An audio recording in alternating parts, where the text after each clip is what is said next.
Bom, alunos, vamos à correção de mais uma aula, então. Hoje a nossa aula é sobre variedades linguísticas, tá? Alguns conceitos bem básicos, mas que são bastante abordados, que aparecem bastante no Enem, em outros vestibulares também, tá? Mas principalmente no Enem. Então, vamos lá.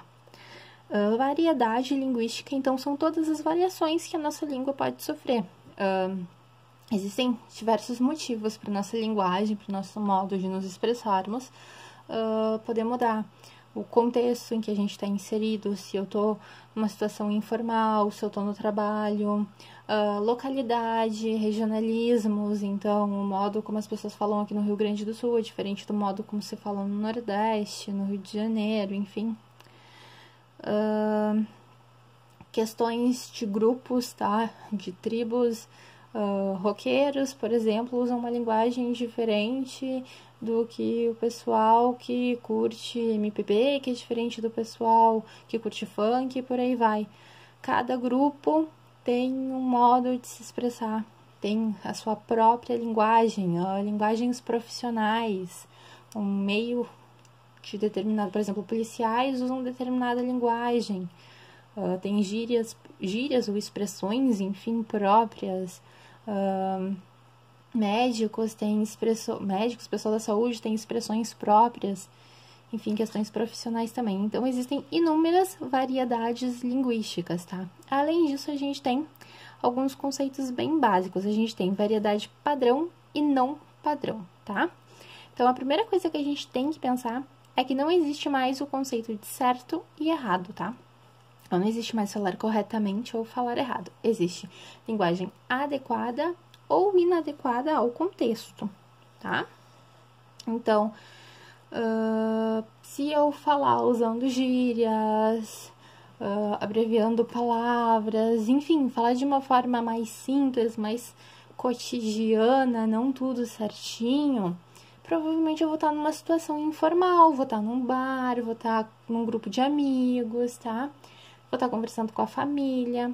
Agora, no meu meio profissional, no trabalho, numa entrevista de emprego, na hora de escrever uma redação para o Enem, por exemplo, aí eu vou ter que usar a minha linguagem formal, né? A variedade padrão da língua que a gente diz, tá? A variedade padrão é aquela linguagem que segue todas as regras. A gente chama ela de norma culta, de variedade padrão, de língua formal, tá?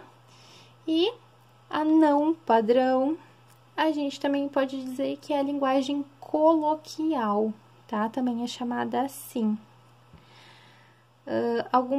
Dialetos de um determinado lugar, tá? Linguagem do interior, por exemplo. O pessoal do interior fala tudo errado. Não, eles falam adequado ao contexto deles. É claro que não vai se falar desse jeito numa entrevista de emprego, por exemplo. Então, se dominar a linguagem em que vocês expressam, não significa falar sempre tudo certinho, tá? Significa saber adequar a sua linguagem ao contexto em que você está inserido. Lembrem dessa palavrinha aqui, ó, coloquialismo. É a linguagem que a gente usa no dia a dia, tá? Ó. Tem dialetos, gírias, tá? É o que eu não vou usar. Ó, são linguagens informais utilizadas no cotidiano, no dia a dia, tá? É o que eu não vou usar na minha redação de Enem, por exemplo, onde eu vou ter que aplicar a norma culta, tá bom? Esse é um resumo de tudo que tá escrito aqui, tá, gente? Imagino que vocês já tenham feito essa leitura, né? Agora, vamos partir para a correção das nossas duas questõezinhas. Vamos lá. Duas questões que caíram no Enem. Em 2010, uma, em 2013 a outra, tá? A primeira questão tem um texto e ele pede para vocês identificarem, então, né, o tipo de linguagem que está sendo utilizado ali. Então, vamos ver, olha só alguns elementos desse texto. Venho solicitar a clarividente atenção de Vossa Excelência. Ele está sendo extremamente formal, tá? Aí a gente já percebe que ele está utilizando a linguagem padrão. Nós vamos ler o texto todo. Para que seja conjurada uma calamidade que está prestes a desabar em cima da juventude feminina do Brasil. Estão vendo a formalidade que ele está usando? Ele está falando com uma autoridade. Quem é essa autoridade? Aqui embaixo ele fala, ó, que é o presidente da República, tá? Então, naturalmente que ele vai ser muito formal, né? Ó, refiro-me, senhor presidente, uso de vocativos, pontuação, isolando vocativo, colocação pronominal correta, tá? Todos estes são elementos da norma padrão da língua, né? Movimento entusiasta que está empolgando centenas de moças, atraindo-as uso correto dos pronomes para se transformarem em jogadores de futebol.